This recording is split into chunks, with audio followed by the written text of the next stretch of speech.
이번 워크숍 제목은 마르크스 대 케인스입니다. 마르크스주의 대 케인스주의고요. 이제 최근에 그 경제 위기를 배경으로 해서 이제 많이 그런 논의들이 있어서 이제 그 주제를 잡은 것 같고, 이제 사람들이 많이 오신 거 보니까 이제 관심도 많으신 것 같습니다. 그럼 연사를 소개해 드리겠습니다. 연사는 노동자연대 신문에서 경제 담당 기자로 활동하고 계시는 강동훈 기자입니다. 바로 시작하도록 하겠습니다. 좀 다뤄야 되는 게 많아가지고 시간이 좀 부족할 것 같아요. 그러니까 이게 케인스주의하고 이제 막스주의를 간략하게 설명을 해야 되고, 근데 이제 문제는 뭐냐면은 케인스가 이제 또 다른 그 기존의 경제학을 이제 비판을 한 게 되게 중요하기 때문에 기존 경제학도 조금 그 전 경제학도 약간은 또 설명을 해야 돼요. 그래서 최대한 제가 짧게 이제 설명을 하려고 합니다. 근데 그런데다가 원래 이 케인스주의라고 하는 게 그 종류가 또 여러 가지라서 그거를 이제 다 설명을 할 시간도 이제 꽤 부족을 할 것 같고, 그래서 주되게 이제 케인스 그 자체를 중심으로 해가지고서 할게요. 물론 케인스주의가 되게 종류가 다양해요. 그래서 뭐 최근에 가장 유명한 그 케인스주의 경제학자면 이제 뭐 폴 크루그만 같은 사람이 되게 이제 유명한데요. 예, 책도 우리나라에도 많이 나와 있는데, 이제 이 사람은 뭐 소위 이제 신케인스주의의 일종으로 이제 설명이 되는 사람인데, 예. 어쨌든 그래서 이제 되게 종류가 다양하고, 그런데 어쨌든 간에 이제 그들이 내놓는 경제에 대한 어떤 그 처방, 뭐 이제 대안, 이런 것들은 또 좀 기본적으로는 케인스하고 이제 비슷한 일맥상통한 측면이 있으니까, 이제 케인스를 이제 우선적으로 이해를 하는 것을 이제 목표로 이제 해야 될 것 같습니다. 네.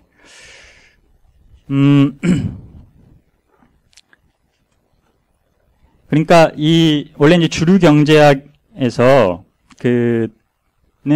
사실은 이 경제 위기라고 하는 것이 이제 존재할 수 없다고 기본적으로는 주장을 합니다. 그러니까 그러다 보니까 이게 어떤 그런 비판을 이제 많이 하는데, 막스주의자들뿐만 아니라 뭐 그런 경제학자들 중에 일부도 이게 사실은 굉장히 중세 무슨 신학과 비슷하다, 지금 경제학이. 이 뭔가 경제 상황을 제대로 예측은 못 하는데 자기들 나름대로 뭔가 이렇게 딱 모형은 세워놓고 그 모형이 이제 진리라고 주장을 하는 것이죠. 그래서 이것 때문에 그 현실과 이제 실제 현실의 경제와 경제학 자체가 이렇게 분리되는 현상들이 있어요. 그래서 이런 거에 이제 특징 중에 하나가 뭐냐면, 그러니까 경제학에 대한 어떤 통일된 합의라고 하는 게 사실은 굉장히 깨져서 파편화되어 있다라는 게 또 이 현재 경제학의 이제 특징인 것 같습니다. 그래서 이번 이제 어쨌든 경제 위기 전까지는 경제 위기라는 건 있을 수 없다라는 게 경제학계의 사실상 그래도 좀 꽤나 합의된 정설이었는데, 어쨌든 이번에 2008년에 이제 위기가 터졌죠. 터지고 나서 그러다 보니까 그때 이제 그 굉장히 세계적으로 유명한 그 경제 신문인 이제 파이낸셜 타임즈에 마틴 울프라고 하는 그런 그 사람이 있는데, 그 사람이 즉각적으로 거의 이제 민스키라고 하는 그 경제학자를 소개를 했어요. 그 하이먼 민스키라고 하는데, 이 사람은 이제 케인스주의 전통에 있는 사람인데, 이 사람은 이제 포스트 케인스주의라고 이제 보통 지칭을 하는데, 좀 더 급진적인 형태의 케인스주의 버전입니다. 이 사람은 이제 즉각적으로 소개를 했는데, 근데 이게 이런 현상 자체가 이미 금융권 종사자들은 민스키라고 하는 사람을 굉장히 중요한 인물로 생각을 하고 있었어요. 그러니까 무슨 말이냐면, 주류 경제학은 경제 위기가 없다고 주장을 하는데, 금융권 종사자들은 어떠냐면 실제로 막 그 경기가 막 변동하고 갑자기 급등락하는 일들이 벌어지잖아요. 그러니까 그런 거에 대한 설명이 필요한 거죠. 그러니까 이 사람들은 그런 거에 대해서 이미 민스키라고 하는 사람이 그런 급진성은 일단은 제껴놓더라도 그 사람이 그런 경기 막 불안정성을 설명하는 것에 대한 이론적인 그런 설명을 미리 이제 받아들이고 있었던 거예요. 예, 그러니까 그 학계와는 전혀, 학계의 그런 주류와는 상관없이. 그러다 보니까는 그런 거에 대해서 이제 그 마틴 울프라고 하는 그 경제 신문 기자라고 할 수 있죠. 그 사람이 즉각적으로 이제 그 민스키를 이제 소개를 하고 이런 일들이 이제 벌어졌던 것 같습니다. 그래서 뭔가 이 현실 세계에서는 뭔가 그 경제 이런 급등락, 그 다음에 막 대기업의 막 많은 수익과 반면에 이런 노동자들의 이런 임금의 삭감, 뭐 이런 일들, 그 다음에 노동자들의 정, 이런 것들이 막 복잡하게 막 벌어지는데, 반면에 이런 주류 경제학이 이제 그러지 못했기 때문에 이런 어떤 합의의 이제 붕괴라고 하는 것들이 이제 있는 거죠. 그래서 어쨌든 이 최근에 이제 그 경제에서 제일 각광받는 게 이제 효율적 시장 가설이라는 건데요. 예. 뭐 이거에 대해서 자세하게 제가 설명할 수도 없고 이제 설명할 필요도 없을 것 같은데, 일단 이 이름 자체가 틀려먹었다는 걸 알 수가 있는데, 왜냐면 2008년을 보면 알 수가 있죠. 그러니까 이 효율적 시장 가설의 이제 핵심은 뭐냐면은 이 주식 시장이나 무슨 금융 시장, 금융에서의 모든 자산이라고 하는 거는 실제 그 자산 가격의 변동에 영향을 미칠 수 있는 정보가 다 이미 포함되어 있다는 거예요. 그러니까 그 가격, 현재 딱 공시된 그 가격 자체가 늘 모든 정보를 다 반영하고 있어서 올바르다는 거예요. 그러니까 이 가격 자체가 급등락을 한다는 것 자체가 이 사람들에게는 아주 그냥 전혀 예상하지 못했던 갑자기 급격한 일이 있지 않는 한 이 가격의 급등락이라는 건 있을 수가 없다는 거죠. 이제 이 이론 자체가 80년대에 이제 꽤나 유행을 했는데요. 근데 당장 이 이론 자체가 88년에 87년에 미국에서 주식 시장 대폭락이 있었습니다. 예. 87년에 뭐 안 태어나신 분들도 있는 것 같은데, 그때 보면은 주가가 하루에 한 20% 정도가 빠졌어요. 예. 그러니까 이게 효율적 시장 가설로는 설명이 안 되는 거죠. 그러니까 이미 이 이론이 등장해서 꽤나 각광을 받기 시작할 때 현실에서 부정을 당한 거예요. 그런데도 놀랍게도 2013년 노벨 경제학상 수상자 중에 이제 유진 파머라고 하는 그 경제학자가 있는데, 그 사람이 사실 이 이론을 정교화시킨 사람이에요. 예. 그것이 뜻하는 바는 여전히 그 주류 학계가 이 사람을, 이런 이론을 붙잡고 있다라고 하는 점을 또 알 수가 있죠. 예, 그래서 뭐 이 효율적 시장 가설, 뭐 그 다음에 이제 이 효율적 시장 가설을 이제 뒷받침하는 뭐 합리적 기대 이론, 뭐 이것도 다 마찬가지 이제 건데요. 뭐 간단하게 뭐 얘기를 하면은 이거에 관련된 이제 농담이 굉장히 유명한 게 있어요. 예를 들면 이런 건데, 그러니까 이거는 모든 정보들이 다 반영돼서 사람들이 그 시장이 급등락할 수 없다라는 거고, 아까도 제가 말씀드렸듯이, 그러니까 이것이 뜻하는 바는 뭐냐면 시장에서 누군가 대박을 치는 일이라는 거는 그 대박을 지속적으로 대박을 치는 거는 불가능하다는 거죠. 예. 그러니까 그래서 뭐 이런 농담이 있는데, 길을 가다가 저기 5만 원권이 이제 5만 원짜리가 떨어져 있는 게 보이잖아요.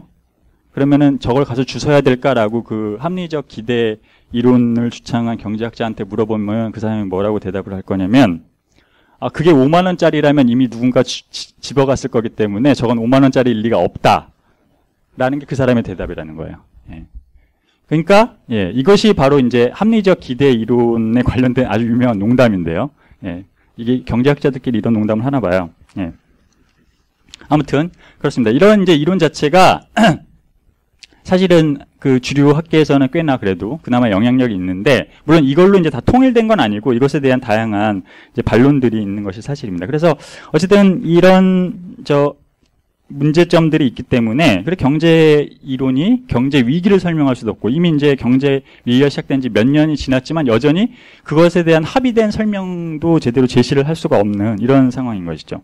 그래서 어쨌든 케인스는 이런 이제 기본적인 그 주류 경제학에 대해서 이제 비판을 하면서 등장을 한 건데요. 그래서 이 몇 가지 그거에 관련된 케인스의 비판과 관련된 이제 주류 경제학 내용을 좀 살펴봐야 될 것 같은데, 그런 거죠. 그러니까 주류 이 경제학에서의 기본 전제는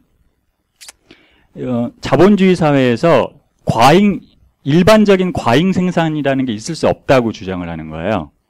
그러니까 이게 이제 소위 그 세이의 법칙, 세의 법칙, 원래 발음은 세라고 하던데, 세의 법칙이라고 이제 얘기를 하는 것이죠.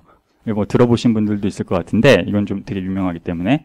그러니까 이거의 기본 이제 논리는 뭐냐면, 공급이 곧 수요를 창출한다라는 주장입니다. 예. 그러니까 무슨 말이냐면, 원래 사람이 뭔가를 생산하는 이유가 뭐냐면은, 다른 무언가를 사기 위해서 내가 생산을 한다는 거예요. 그러니까 내가 뭐가 필요한 게 있어. 그래서 그걸 얻고 싶어서, 그걸 사용하고 싶어서 내가 팔 수 있는 걸 생산한다는 주장인 거예요.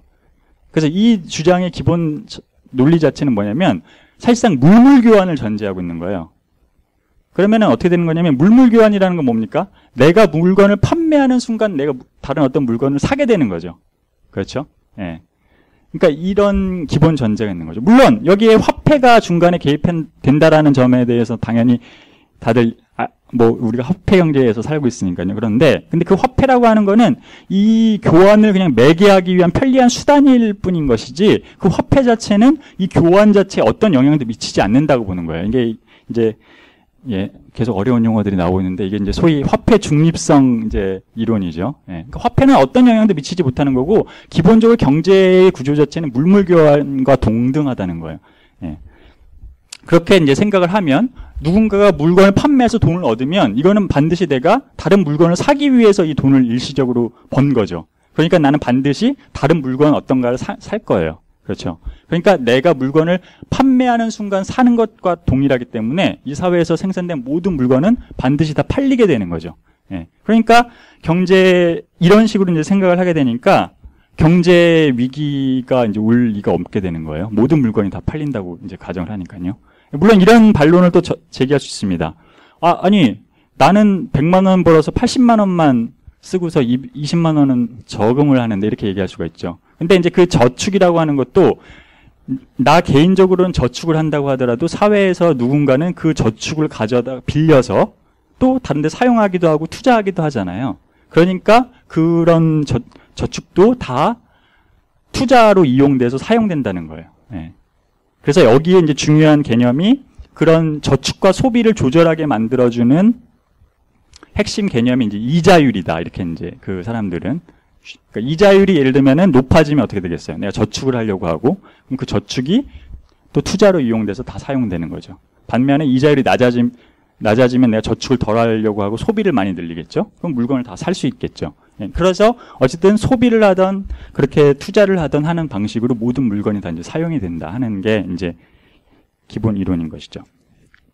그러니까 그래서 이것이 뜻하는 바는 뭐냐면 뭔가 정부나 노동조합이나 이런 사람들이 가격의 이렇게 자연스러운 흐름을 방해하지만 않으면 모든 물건은 다 팔리게 되어 있다는 거예요. 근데 이거를 어떤 물건을 100만 원에 팔아야 되는데 내가 굳이 200만 원을 팔겠다고 하니까 물건이 안 팔리게 된다는 거예요. 근데 이거를 딱 그 노동자들이나 이런 사람들한테 이제 적용을 하면 임금을 삭감하려고 하지 않으니까 위기가 계속된다는 거예요. 당신들이 임금 삭감만 받아들이면 당신들은 다 고용이 될 거고 따라서 실업 문제라는 건 있을 수가 없다라는 게 이 사람들의 이제 생각인 것이죠. 그렇습니다. 근데 이제 그래서 케인즈는 이 주장에 이제 반대를 한 것인데요.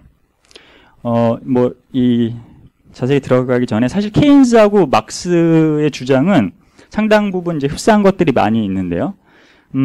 제가 생각했을 때는 첫 번째는 이 자본주의 경제의 불확실성이라고 하는 점을 굉장히 강조했다는 거예요.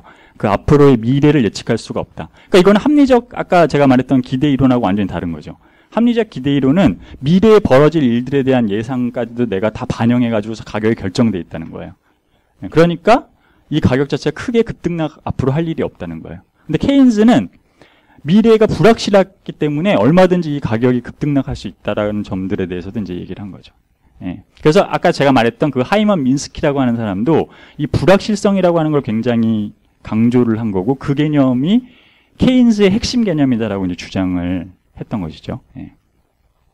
아무튼 그런 거에 이제 기반을 한 이론이고, 막스도 마찬가지로 이 자본주의 경제의 역동성과 그것에서로부터 이제 비롯된 어떤 그 불안정성 이런 거에 대해서 이제 불확정성 이런 거에 대해서 이제 얘기를 한 거죠. 그래서 이제 이거는 시간이 부족하긴 하지만 한 가지만 얘기를 하면 이 불확정성, 불확실성과 이제 리스크라고 하는 게 있습니다, 경제에서.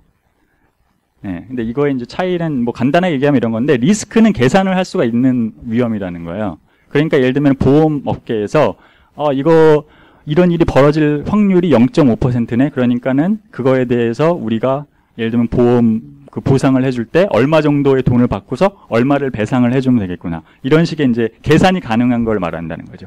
근데 불확실성이라고 하는 케인스가 말한 거는 그런 걸로 예측할 수 없는 그런 건들을 말하는 거예요. 그러니까 사실 이번 금융위기 때도 여러분들이 이제 들어보셨으면 아시겠지만 막 그런 채권들을 사고 팔 때 그 채권이 파산할 위험이 있으니까 그거를 또 어떤 보험을 들었었어요. 그래서 막 그 금융권들이 대규모로 다 보험을 들었는데 그 보험회사가 나중에는 그 돈을 다 배상해 줄 수가 없었던 거예요. 왜냐하면 다 막 이곳저곳에서 다 채권 가격이 하락하니까. 그래서 파산한 회사가 AIG라고 하는 그 보험회사가 굉장히 세계에서 굉장히 규모가 컸던 그 보험회사가 이제 그런 보험 상품을 팔다가 이제 파산을 한 거죠. 그래서 이제 미국 정부가 거기 AIG에다가 돈을 엄청나게 쏟아부어가지고서 결국은 그 채권 가격을 다 사실상 보상을 해준 건데요. 아무튼 그렇습니다. 그래서 이제 케인스를 이제 본격적으로 해야 되는데요. 그러니까 케인스는 그러니까 그 처음에 제일 유명하게 이제 된 게 케인스의 책이 이제 뭐냐면은 책 이름이 고용 그 다음에 이자 및 화폐의 일반 이론이에요.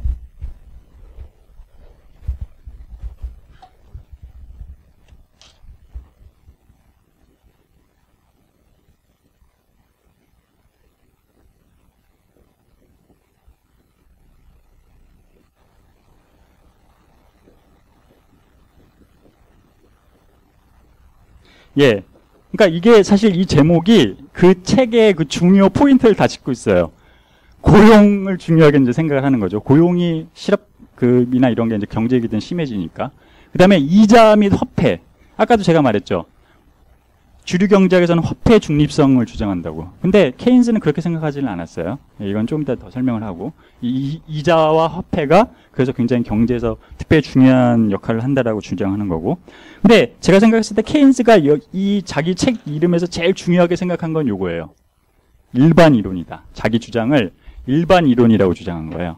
그러니까 무슨 말이냐면 다른 경제학, 그 이전의 경제학자, 그 주류 경제학자들은 완전 고용이라고 하는 게 일반적인 그런 경우만 상정을 하고 모든 물건이 팔리는 상황만 딱 상정을 하는 거예요. 그렇죠? 근데 케인스가 보기에 그런 상황은 굉장히 특수한 상황인 거야. 그건 아주 특별 케이스야. 그렇지 않은 일반적인 자본주의 사회에서는 모든 물건이 다 팔릴 수가 없고 실업은 반드시 존재할 수밖에 없어요. 그걸로 설명을 포괄적으로 어떤 때에는 완전 고용이 되는데 어떤 때는 실업도 발생하고 경제 위기도 오고 하는 이런 거를 포괄적으로 설명을 나는 한다라고 하는 의미에서 자신의 이론을 일반 이론이라고 이제 주장을 한 거죠. 그런데 이제 나중에 이 케인스주의를 받아들인 많은 그 주류 경제학자들 중에 일부도 이 케인스의 영향을 많이 받게 되는데 그 사람들은 오히려 거꾸로 얘기를 합니다. 케인스의 이론은 특수 이론이다. 경제 위기 때 어떻게 처방을 해야 하는가에 관련된 특수 이론이고 원래 경제는 상시적으로 완전 고용과 모든 물건이 팔릴 수 있는 상황인데 아주 특별한 우주인이 쳐들어온다든가 하는 이런 특별한 케이스 때문에 경제 위기가 오는 거고 그런 때 케인스 이론이 필요하다라고 이제 주장을 하는 거예요. 근데 사실 케인스 스스로는 자신의 이론이 오히려 일반 이론이라고 주장을 했던 것이죠. 그래서 이건 뭐 또 시간 잡아본 것 같은데요. 아무튼 그렇습니다. 그래서 케인스가 어쨌든 이제 얘기했듯이 고용을 굉장히 이제 중요하게 생각을 했고, 근데 이 고용에 결정적으로 영향을 미치는 게 케인스는 유효 수요라고 한 거예요. 유효 수요가 이제 그래서 뭐 수요 이론이라고 이제 얘기도 많이 하는데 이 수요가 크게 이제 생각을 우리가 간단하게 해보면은 이렇게 나눠지는 거죠. 아까도 이제 제가 이거 주류 경제학 설명할 때 간단하게 얘기했었죠. 소비되거나 저축된 게 투자된다 이렇게 이제 얘기를 한 거죠. 그런데 그러면 이 소비에 대해서 케인스는 뭐라고 얘기했냐면 이 소비를 결정하는 건 뭐냐면 당연히 중요하게는 소득이죠. 소득이 있어야 소비를 할 거 아닙니까? 그리고 이 소득 근데 단지 이게 소득만이 아니라 이 소비에서 중요한 게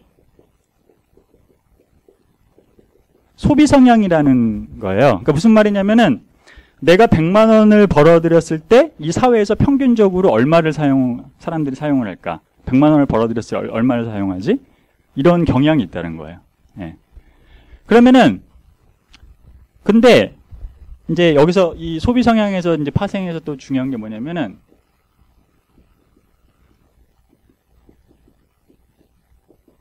이 한계 소비 성향이라는 건데 뭐냐면은 그러면 내가 100만 원일 때는 예를 들면 뭐 90만 원을 사용하는데 내 소득이 다시 100만 원이 더 늘어서 200만 원이 됐어. 그러면 얼마를 사용할까요? 그 비율로 치면은 180만 원을 사용하는 게 맞잖아요. 90%였으니까 소비 성향이라는 게. 근데 아주 간단하게 이제 생각해 봅시다. 부유한 사람을 생각을 해보세요. 저처럼 이제 가난한 사람은 사실 버는 돈을 다 써야 돼요. 그렇죠? 예. 그래도 사실은 살기가 굉장히 어려운데, 근데 예를 들면 연봉이 막 10억, 20억 되는 사람들 생각을 해봅시다. 그 사람들은 자기가 쓸 거 다 써도 돈이 남죠. 그렇죠? 예. 그러니까 그게 뭐냐면 소비 성향이 그렇게 되면 그 사람들은 어떻다는 거예요? 낮다는 거지. 그렇죠? 뭐 1억을 벌었는데 한 6천만 원 쓰니까 그래도 4천만 원 남아. 예. 그런 사람들 같은 경우는 소비 성향이 60%밖에 안 되는 거죠. 그렇죠? 예. 그러니까 소비 성향, 이 한계 소비 성향이 그런 걸 설명하는 거예요. 그러니까 그런데 이 결정적으로 중요한 거는 케인스는 한계 소비 성향이라는 건 당연히 1보다 작다고 생각을 한 거고, 예. 당연히 자기 소득 그 안에서 대부분의 사람들은 쓸 테니까. 예. 그럼 이것이 뜻하는 바는 뭐냐면 이걸 사회 전체에 적용하면 어떻게 되냐면요. 사회 전체가 점점점 소득이 늘어나. 그 저축이 점점 그렇게 되면은 소비 성향은 한계 소비 성향은 1보다 작으니까 점점점 그 소득 대비해서 소비는 줄어들겠죠. 이해가 되세요? 예. 이게 개인뿐만 아니라 사회 전체에서도 케인스는 이런 게 작용된다고 본 거예요. 그렇게 되니까 그리고 이 소비 성향이라고 하는 거는 이제 케인스는 이게 어떤 정도에서는 사실 특정 사회의 측면에서는 좀 안정적이라고 주장을 했어요. 그러니까 무슨 말이냐면 내가 120만 원을 벌 때 쓰던 돈이 있잖아요. 근데 내가 임금이 삭감됐어. 100만 원으로 줄었어. 그래도 예전에 120만 원 쓸 때 그 생활이라는 게 있지 않습니까? 그러니까 최대한 그만큼을 맞춰서 쓰려고 한다라고 하는 그런 성향이 있다는 거예요. 그래서 대체로 이 소비 성향은 어떤 특정 사회에서는 좀 안정적인 편이고 한계 소비 성향이 1보다 작게 된다는 거죠. 이게 이제 이론인데, 근데 케인스가 이 얘기를 하는 이유는 이게 안정적이고 이거는 1보다 작다. 그래서 소득이 늘어남에 따라서 소비는 줄어들게 되어 있다라고 하는 거를 설명을 하는 이유는 뭐냐면은 그러니까는 결정적으로 이 물건이 수요가 충분하려면 뭐가 중요하게 되는 겁니까? 얘가 중요한 거예요. 그렇죠?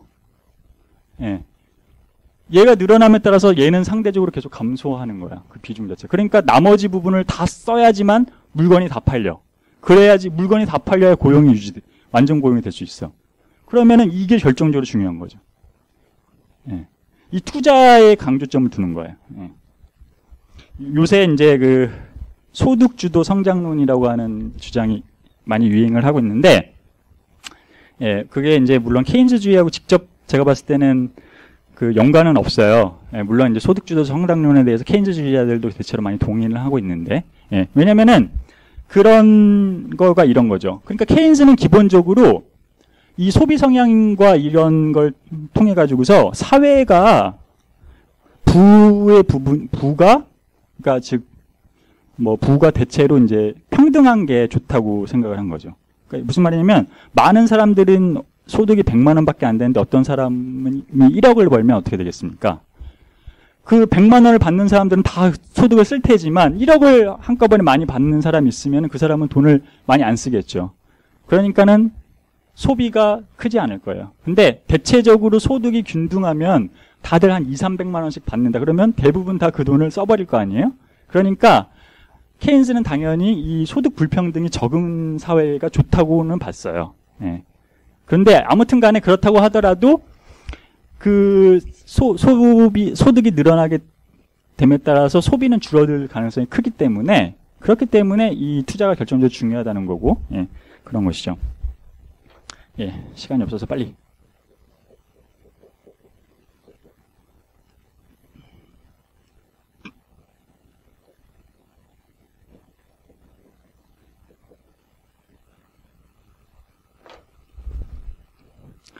그런데 이 투자를 결정하는 요인이 뭐냐고 하면은 이자율이라는 게 있고, 이자율이 중요하고, 그 다음에 자본의 한계 효율이라고, 제가 글씨를 이상하게 썼네요. 한계 효율이 이제 결정 요인을 미친다 이렇게 이제 얘기했는데요. 그러니까 이자율이라는 건 뭐니까 돈 빌리는 데 들어가는 거죠. 아까 이자율 제가 그 주류경제학 얘기할 때도 이자율 얘기했는데 아까 그 이자율에서는 저축과 투자를 연결하는 매개고리가 이자였죠. 그래서 이자가 올라가고 내려감에 따라서 저축과 투자가 이렇게 변동하면서 된다. 그런 거였는데 케인즈는 요게 이 이자율이라고 하는 게 그 저축과 소비 아니 투자를 결정하는 그 핵심 요인이라고 하기보다는 이 이자율 자체는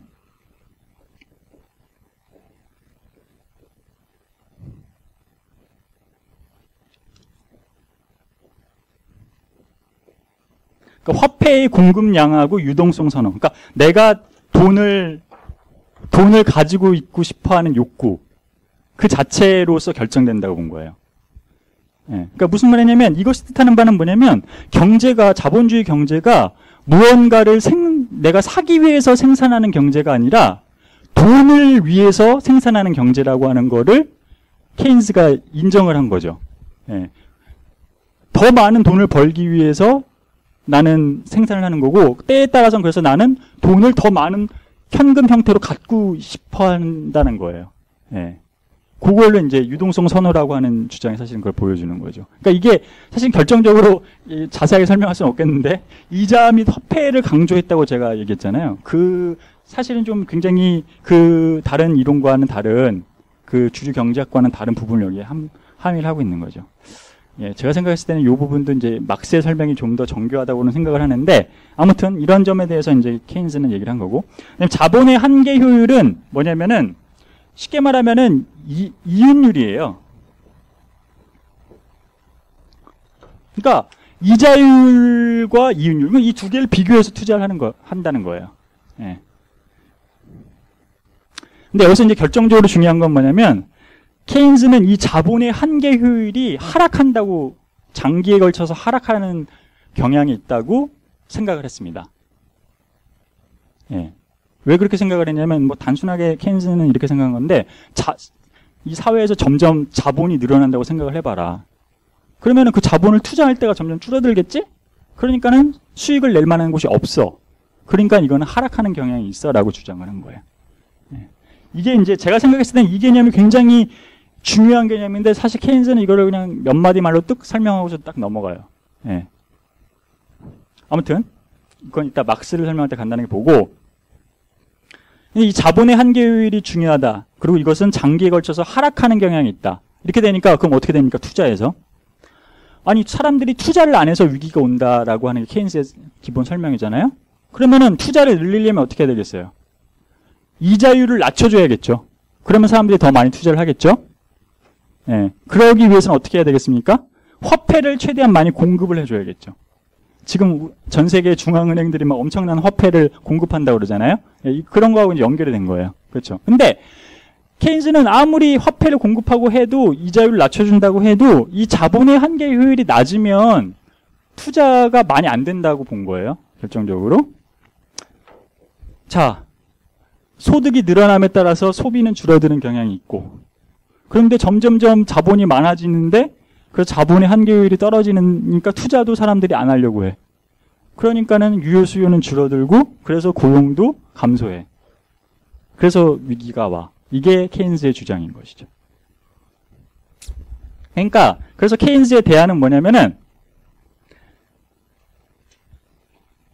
아까도 제가 이제 잠깐 설명했는데 유동성 선호와 사람들이 단지 화폐를 쥐고 있으려고 하는 그것 자체로 그 이자율이 결정이 되고 그 사람들은 그냥 그 투자에서 돈을 빌려줬다는 것만으로 이자를 받아먹는다. 그러니까 케인스가 뭐라고 얘기했냐면 그러니까 금리 생활자를 안락사시켜야 된다고 주장을 한 거예요. 이게 이제 중요한 여기서 나올 수 있는 거죠. 그리고 두 번째는 뭐냐면 이 자본의 한계 효율이 점점 떨어져가지고 투자가 감소하잖아. 그러니까는 투자를 점점 더 국가가 통제를 해야 한다는 거예요. 그래서 케인스가 아주 급진적으로 얘기한 거는 투자의 사회화가 투자를 사회화시켜야만 완전 고용에 도달할 수 있는 유일한 길인 것 같다고 이제 케인스가 얘기를 한 것이죠. 예. 말은 굉장히 급진적으로 했어요. 예.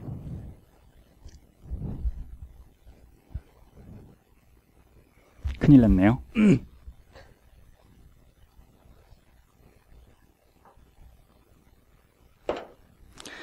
예.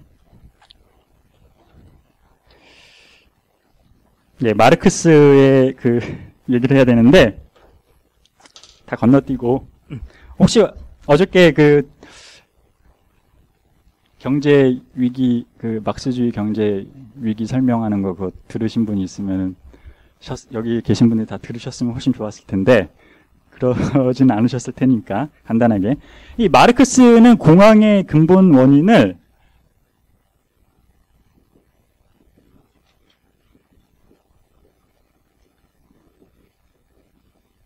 이렇게 설명한 거예요. 이거죠. 자본의 환급률이 떨어진다. 이윤율이 저하한다. 이런 얘기를 한 거죠. 그렇죠? 네.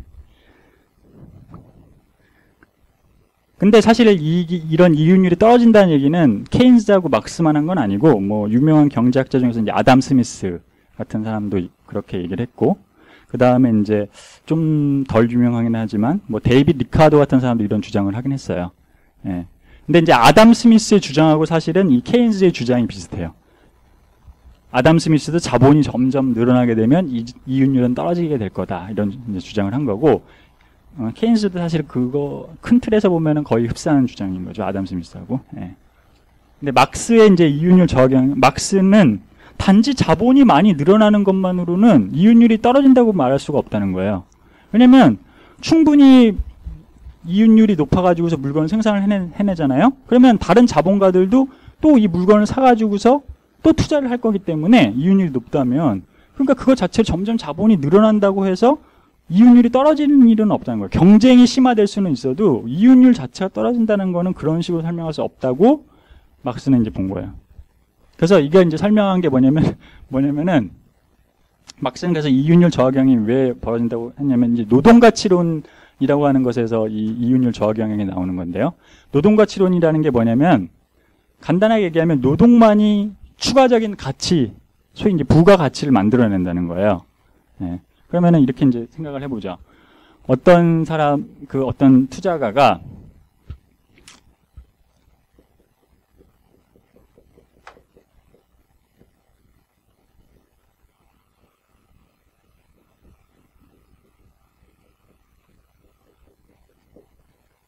이렇게 만들어낸다고 했을 때, 그러니까 뭐 예를 들면 이렇게 하는 거, 이걸로 이제 뭐 100원을 쓰고, 이거를 이 노동자를 내가 50원에 사는데, 임금을 주는데, 실제로는 노동자들한테 일을 얼마만큼 시키냐면 뭐 예를 들어서 2배, 그 월급의 2배치의 일을 시킨다는 거죠. 그러면 이 생산물이 200원에 팔리게 될 거 아니에요. 그죠? 그래서 이것으로부터 이제 그 이윤을 얻게 된다. 이 50원이 자본가들의 그 이윤이 된다는 거죠. 그렇죠? 예. 이게 이제 노동가치론. 왜 이 노동만이 추가적인 가치를 만들어낸다는 거예요. 예.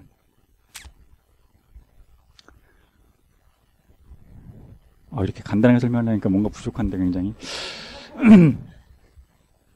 예, 아무튼 그렇습니다. 그런데 자본주의 사회는 이 경쟁이 계속 격화되는 사회지 않습니까? 그러니까 생산성 경쟁을 자본가들은 계속 한다는 거예요. 그러면 생산성 경쟁을 하게 되면 어떻게 되냐면 생산수단, 더 좋은 기계, 더 효과적인 기계를 사서 사용하는데 돈을 더 많이 투자하게 된다는 거죠, 자본가들은. 예. 그러니까 그런데 보통 그런 기계는 비싸. 그러니까 어떻게 되냐면 이렇게 되는 거죠. 뭐 예를 들면은 내가 더 좋은 기계로 바꿨어. 근데 여전히 노동자 한 명만 고용해가지고서 일을 해. 그러면 그 노동자가 추가하는 가치라고 하는 거는 예전이나 지금이나 동일하다고 가정을 하게 되면은 이 물건은 이제 300원에 팔리게 되는데 이윤율이라고 하는 거는 내가 처음에 50원 이윤을 얻을 때 150원을 투자했는데 나중에는 어떻게 되겠어요? 250원을 투자해 50원을 얻는 거죠. 그렇죠? 예. 아주 간단하게 설명하면 이런 식인 거예요. 그러니까 자본가들이 경쟁이, 그러니까 자본주의 사회에서 이윤의 원천은 노동뿐인 건데, 근데 자본가들은 경쟁을 하면서 서로 생산수단에 더 많이 투자를 하게 된다는 거예요. 노동자들을 고용하는 것보다. 그렇게 되니까 이윤율이 떨어지게 된다는 거죠. 네. 그래도 이게 막시즘인데, 막스는 이렇게 설명하고 끝내야 될 것 같네요.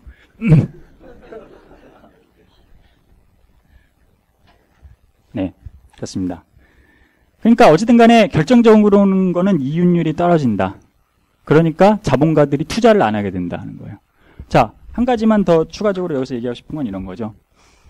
자, 자본주의 사회에서 어떤 자본가가 100원 투자하고 노동자한테 50원을 주고 자기가 그래서 이윤의 50원을 받고 그래서 200원 어치 물건을 생산해서 이 물건이 또 다시 판매된다. 이걸 예를 들어서 사회 전체로 봅시다. 그럼 뭐 단위만 간단하게 바꾸면 돼요. 뭐 예를 들면 뭐 200 여기다 조를 다 붙이면은 뭐 좀 그럴듯해지겠죠. 사회 전체로 본다고 치면. 예.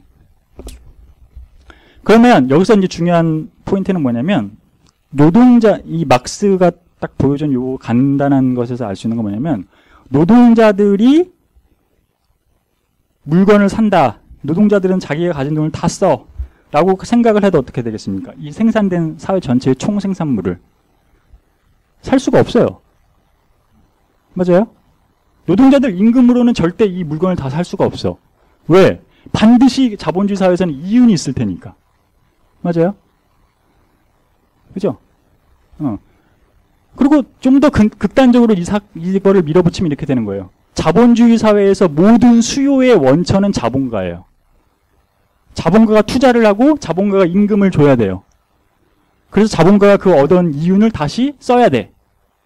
그래야 모든 물건이 팔려. 그쵸? 네. 뭐 케인스 얘기하고 아까 얘기하고 비슷한 거예요. 뭐 이 소득 이렇게 그 얘기랑. 네.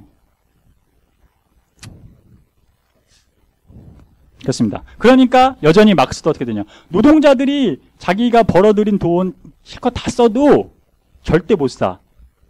자본가들이 다시 이 투자와 자신의 기존 투자분을 다시 사용해야 될 뿐만 아니라 새롭게 벌어들인 돈도 써야 돼. 그래야 모든 물건이 팔려.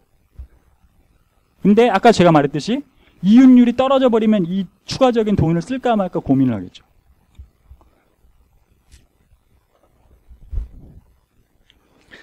자, 그래요. 그래서 이번 이 위기 때 금융위기로 터졌어요. 위기가. 사람들이 막 소위 이제 여러분들 들어보셨으면 아시겠지만 서브프라임 모기지 위기다 그런 얘기를 했어요. 가난한 사람들한테 막 주택담보대출 하라고 막 돈을 막 빌려줬어. 돈이 남아도니까 막 돈을 빌려줘. 그래서 막 거품이 커졌어. 그렇게 얘기를 하죠. 그러면 케인즈하고 막스는 이렇게 묻는 거예요. 아니 왜 이렇게 금융권에 돈이 많아졌지? 이 사람들이 투자를 안 하거든. 이 사람들이 투자를 안 하니까 금융권에 돈은 많아. 근데 어디 투자할 때는 없고 이윤율이 별로 높은 것 같지도 않고 그러니까 금융권에 돈이 막 남아 돌아. 그러니까 그 돈을 이제 금융기관들이 최대한 머리를 쥐어 짜내가지고 어떻게든 돈을 벌 수 있는 방법을 찾아내서 가난한 사람들한테도 돈을 대출해 줄 수 있는 방법들을 막 고민해가지고서 한 거죠. 그렇죠? 네. 그렇습니다. 이제 좀 약간 얘기를 하면, 근데 이제 케인스가 아까 제가 이제 뭐 정리를 해야 되는데, 케인스가 이렇게 말은 급진적으로 했어요. 뭐, 금리 생활자의 안락사, 그 다음에 투자의 사회화, 이런 얘기를 했는데, 사실 케인스는 원래 그 사람의 뭐 출신 배경 자체도 그렇지만, 이 사람은 이제 꽤 부유한 그런 삶을 사는 사람이고, 그 다음에 이제 원래 이 경제학자들이 돈을 많이 버는, 경제학자들이 큰 돈을 버는 경우가 별로 없거든요. 투자를 해서. 예. 사실 이게 참 웃긴 것이긴 하지만, 어쨌든 경제학자들이 큰 돈을 버는 경우가 없는데, 큰 돈을 번 이제 경제학자 중에 한 명이에요. 예. 뭐 좀 투자를 재수가 좋았는지 어쨌는지. 예. 아무튼 그래요. 그랬는데, 그래서 이 사람은 기본적으로는 당연히 사회주의 무슨 혁명이니 이런 거에 반대하는 사람이겠죠. 예. 그러니까 이 사람은 이 말로는 뭐 투자의 완전한 그 뭐 포괄적 사회화 이런 거에 대해서 얘기를 했는데 정부가 이 책임지고 투자를 늘리는 방식으로 위기를 극복해야 된다. 이렇게 이제 얘기를 했는데 그러니까 굉장히 이걸 조심스럽게 쓰려고 한 거예요. 예. 그래서 뭐 예를 들면 이런 식인 거죠. 정부가 투자를 늘리기 위해서 주택을 많이 지어서 사람들한테 싸게 공급을 할까? 이렇게 되면 어떻게 되겠습니까? 건설회사들이 어떻게 되겠어요? 자기네들 안 그래도 지금 물건 팔기 힘든데 정부가 막 임대주택 지어서 공급하면 자기네들은 더 판매할 수가 없잖아요. 예. 그러니까 최대한 민간 투자하고 경합하지 않는 투자를 해야 된다고는 생각을 한 거예요. 예, 그래서 아마 제가 생각했을 땐 이명박이 강을 판 게 아닌가 싶은데 별로 그런 일을 할 민간 자본가는 없을 테니까. 예. 아무튼 네, 그렇습니다. 그래서 굉장히 조심스럽게 그 실제로는 정책을 추진하려고 말은 굉장히 급진적인 말도 했는데, 예, 그래서 예, 알겠습니다.